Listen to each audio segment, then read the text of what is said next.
Videos ఒక వరకు చేస్తాం, బట్ ఇంత రీచ్ వస్తుంది అని ఎప్పుడైనా అసలు ఎక్స్పెక్ట్ చేశారా? అస్సలు ఎక్స్పెక్ట్ చేయలేదు. మేము నార్మల్గా చేసాము, అది అంత రీచ్ వెళ్ళలేకే మాకి షాక్. ఇట్లా ఫస్ట్ మిర్చి బజ్జీది కదా, మిర్చి బజ్జీది పోతా ఉంది రీచ్. చెంబు video new year party kitchen లో అది రీచ్ పోతుంది. అప్పుడు ఆ వీడియో చూసినాక మాకు వచ్చింది, ఓకే పోతాయి ఇంకా రీచ్ వెళ్తాయి అని అప్పుడు అనుకున్నాం. అప్పటి వరకు ఓకే ఎవరికి తెలియదులే, ఏదో చూస్తున్నారు వదిలేస్తున్నారు అట్లా అనుకున్నాము. అది రీచ్ వచ్చినాక ఓకే ఇంకా రీచ్ వస్తుంది, బాగా చేయొచ్చు, ఇంకా బాగా చేయాలని అప్పుడు అనిపించింది. ఓకే, అప్పటి వరకు నార్మల్ గానే ఉంటాయి వీడియోస్. చెంబు వీడియో నుంచి కొంచెం ఇంకా బాగా చేయాలి అనుకొని కంటెంట్ బాగా ఆలోచించుకొని పెడతాం.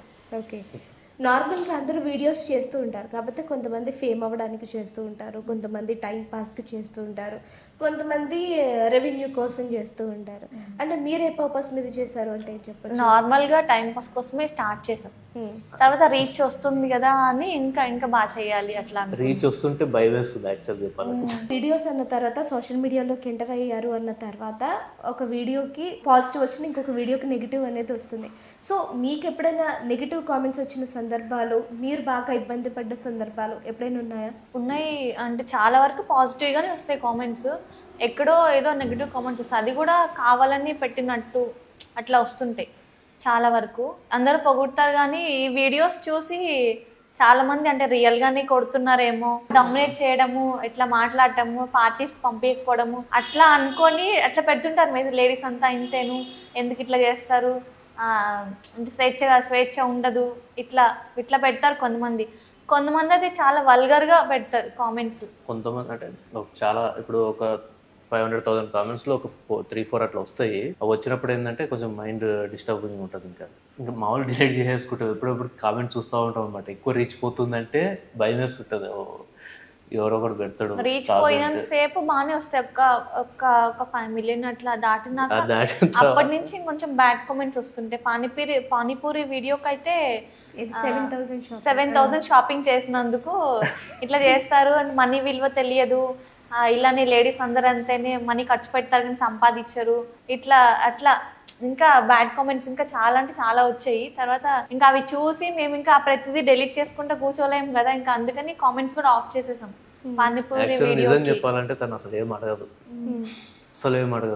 అది కావాలి ఇది కావాలి డ్రెస్ కావాలని ఏం అడగదు. వీడియో కోసం రీల్ కోసం చేసింది అనమాట.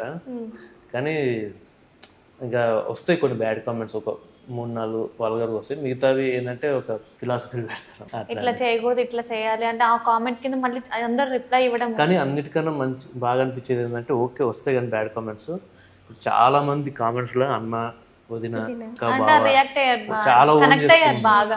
అన్న వదిన అక్క బావ అని మెసేజ్ చేస్తుంటారు చాలా మంది. అవి చూస్తే హ్యాపీగా అనిపిస్తుంది. బ్యాడ్ కామెంట్స్ చూస్తే మాత్రం ప్రతి మెసేజ్ కి రిప్లై ఇస్తాం, లైక్ చేస్తాం, రిప్లై ఇస్తాము. వల్గర్ కామెంట్స్ అంటే ఎలా తెలుసుకోవచ్చా? బూతులు అంటే ఎక్కువ కాదు, తక్కువే. కాకపోతే ఒక 2-3 వచ్చినా కూడా కొంచెం మైండ్ అంతా డిస్టర్బ్ ఉంటుంది అనమాట. ఆ బ్యాడ్ కామెంట్స్ పెట్టినా కూడా నేనైతే డిలీట్ చేసేస్తాను చూడగానే. ఈయన మాత్రం బ్యాడ్ కామెంట్స్ చూసి వాళ్ళకి ఎట్లా కాదు ఇట్లా అని రిప్లై ఇస్తారు, అప్పుడు నాకు కోపం వస్తుంది. ఎందుకు వాళ్ళకి ఎందుకు రిప్లై ఇవ్వడం?